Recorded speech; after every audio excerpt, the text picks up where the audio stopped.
Bé, la formació ha sigut una mica, en part, un experiment. Nosaltres teníem clar que no volíem fer una formació on els assistents, les assistents, només escoltessin i sortissin dient «Oh, això que bonic i tal, ho podem fer, no ho podem fer, això ens és vàlid o no ens és vàlid», sinó que el que volíem era que fos una formació molt participativa. El tema que ens ocupava era a l'Escola Amable.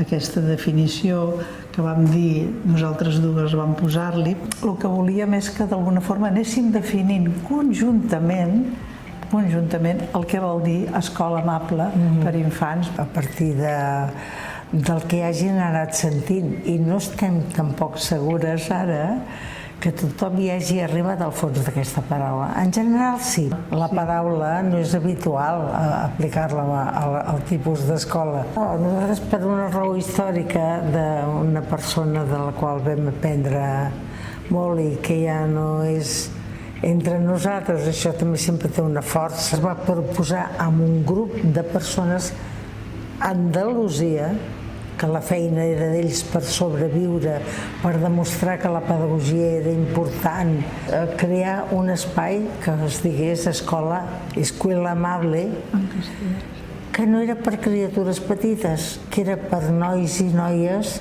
amb dificultats de tota mena. I ja fa 3 anys que aquest xicot no hi és i ara estan començant a posar en marxa aquesta escola i ens fa molta il·lusió. Ens agradava perquè és una paraula inusual en aquest món i que inclús ens vam moure pel diccionari i així, no? I clar, acull el que voldríem que les criatures trobessin a la vida, que se senten molt bé en un lloc, que se senten estimats, que poden fer moltes coses, que poden viure feliços. I suposo que hi haurà de tot, no, Montserrat? Sí, però jo crec que de vegades fins i tot la paraula està una mica desvirtuada. Amb aquesta desvirtuositat, no? Crec que aquí hi ha de tot, com dius tu, hi poden haver-hi escoles d'un projecte on hi hagi molta participació i on també les entitats públiques també deixin aquesta participació i tinguin possibilitat d'accedir a canvis, o hi ha escoles que no. M'agradaria pensar que n'hi ha més que tenen... No tenim prou coneixement. No, però jo diria que per una mica el que sabem, sí. Esperem, és una esperança. Quan algú ens diu, parla'ns d'una escola que voldríem portar a la nostra criatura, en general sempre diem, vés-la a veure, parla amb la gent, perquè hi deu haver-hi mestres fantàstics, capaços d'intentar un gran projecte, i altres que seguiran rutines, perquè això passa gairebé a tot arreu. Hauria de ser una escola on la nostra veu es pogués sentir i escoltar en els estaments que dicten lleis. Que les persones que estem a la pràctica anem veient tot un seguit de coses que ens agradaria poder canviar a favor de les criatures, sobretot, perquè les criatures estiguin millor, i no hi tenim accés. Amb els anys que fa que portem dintre de l'educació, del món de l'educació i del món de la petita infància, això que estem en un moment determinat reivindicant, doncs no s'hi arriba. Llavors, aquí sí que penso que hi ha molta feina a fer. No es contemplen els drets de les criatures, que per petites que siguin són persones amb els seus drets. Es prima el quantitatiu en lloc del qualitatiu. Això n'hem parlat moltes vegades. En general, molta gent hi hem anat a parar per casualitat i ens n'hem enamorat. Per mi és la pedagogia. Que jo també vaig trobar per casualitat en aquesta feina. Estàvem buscant una persona per treballar en una guarderia, que a l'època es deia guarderia. Estem aprenent sempre, i hi ha un curs o hi ha alguna cosa encara, perquè continuem. O sigui, és la vida. I que el nen petit no ens l'acabarem mai. No. La persona se'n sap encara tan poc del que és la persona humana, llavors nosaltres continuem aprenent en aquest sentit. Intentem que l'educació pugui ser una mica millor del que és ara, perquè penso que necessitem un recorregut molt llarg. La gran esperança és que no ho acabin de deformar, perquè tothom s'hi atreveix amb les criatures petites. Igual col·loquen monitors, tan lloable la seva feina i la seva formació com qualsevol altra, però això no dona cap garantia de que puguin treballar amb criatures petites. Però són tan macos, diuen, per exemple, són molt macos, esclar, sí, jo ja me'n sortiré. I no és així. El meu recorregut va ser treballar en un inici, jo soc de Mataró, doncs en una escola bressol que no era municipal, sinó que era d'una cooperativa, i a partir d'aquí hi ha tot el treball, en el fons no és la lluita, però el voler aconseguir que fossin municipals, passar a que sigui escola ja pública, d'alguna forma escola bressol pública, després ja van dir escola bressol, primer guarderia, després vaig anar-me'n a viure a Bèlgica i allà vaig tenir també la possibilitat de treballar i va ser allà on vaig conèixer una pedagogia que ens ha enamorat. Tot el treball de Pigler i tot el treball de l'Oxi, que nosaltres hi hem anat diverses vegades a formar-nos, no? I que per mi és un referent molt gran. Vaig tornar aquí a Catalunya i aquí a Catalunya doncs, ja vaig començar a treballar una mica amb el que podia, amb aquesta mirada. Quan ja no vaig treballar més amb criatures, doncs he continuat volent aprendre doncs, més coses de pedagogia i he anat fent assessoraments en les escoles. Jo quan em pregunten, no, però tu què ets? Que és una pregunta odiosa. Què sóc?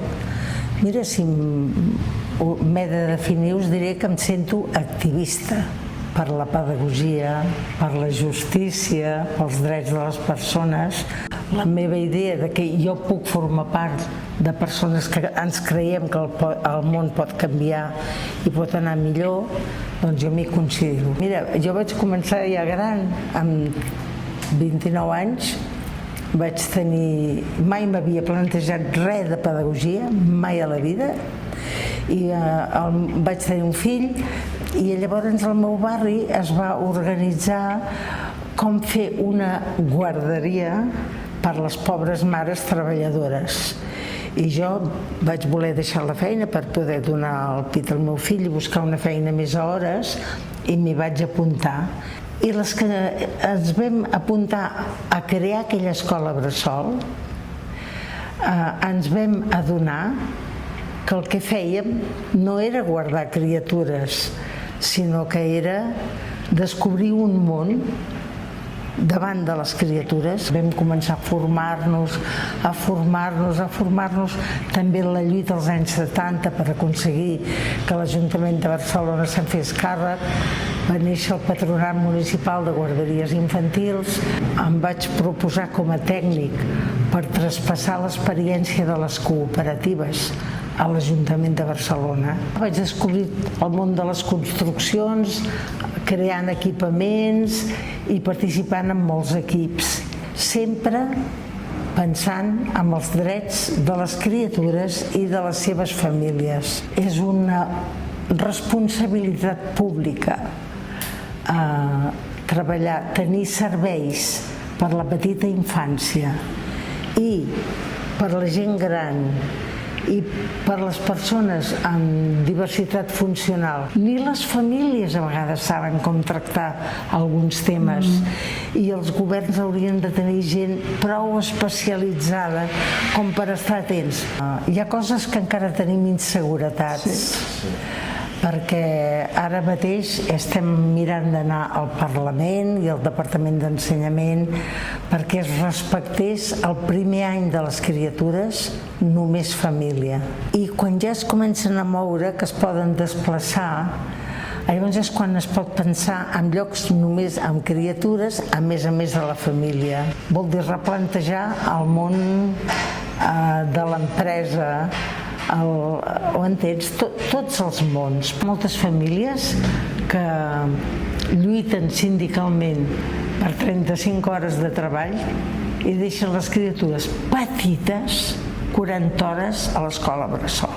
Segons nosaltres defensem, del temps que estan desperts, com a molt, la meitat en família i la meitat amb altres criatures. Jo crec que això ha sigut una evolució també que hem fet nosaltres, perquè abans defensàvem molt l'escola bressol a partir de l'edat que fos. Sí. I ara això veiem que és Que no molt pot diferent.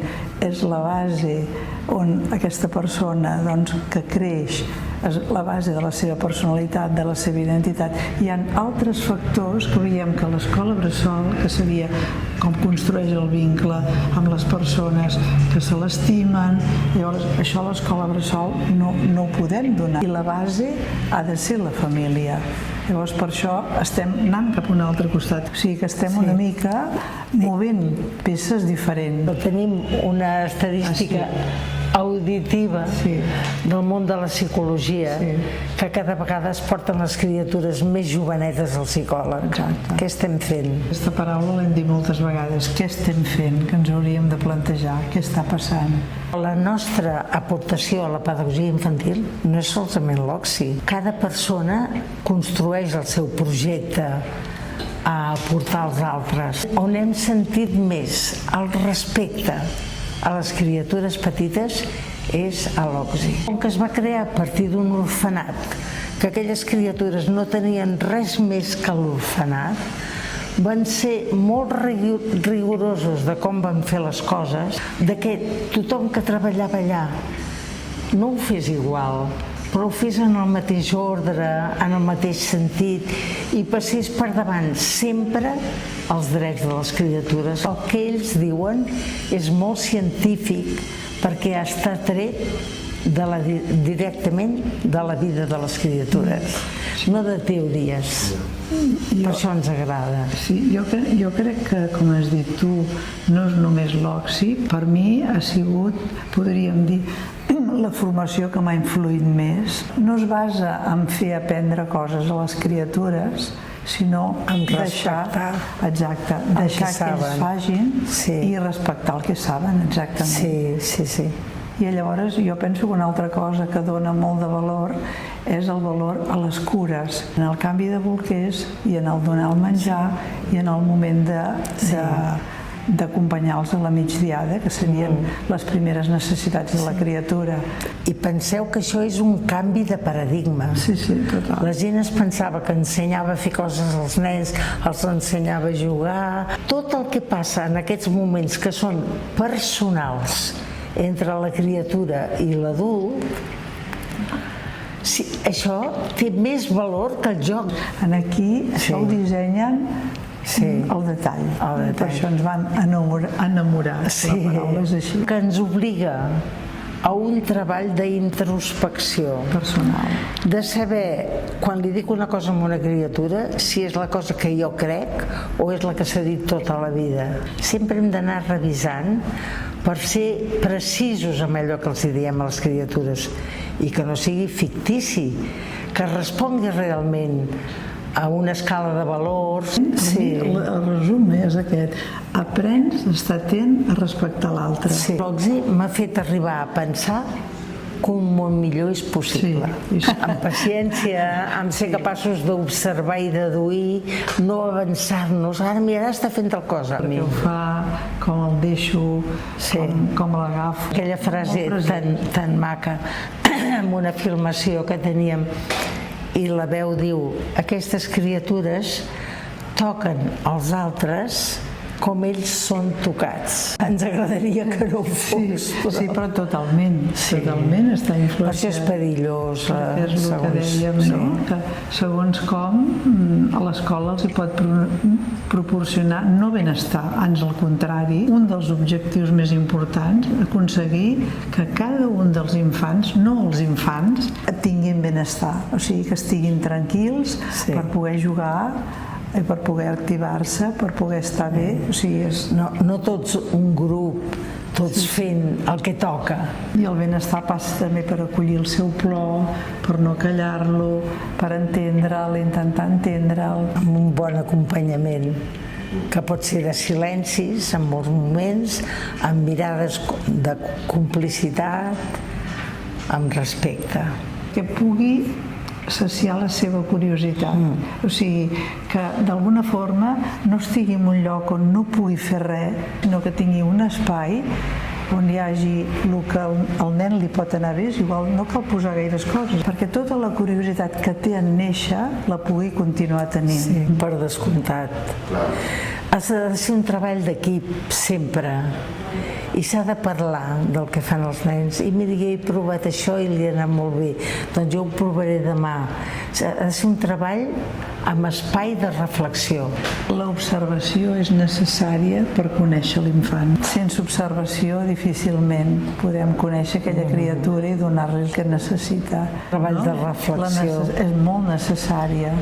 Aquestes trobades amb altres persones que estan treballant amb infants d'aquesta edat, amb les formacions, amb les discussions, amb grups de treball. No pots quedar sol. Has d'estar, d'alguna manera, amb el compromís de la teva responsabilitat. Si treballes amb persones hi has de posar el cor i l'ànima. Per nosaltres ha sigut un regal fer aquesta formació aquest any. Sí. Això ens agradaria que sortís, eh?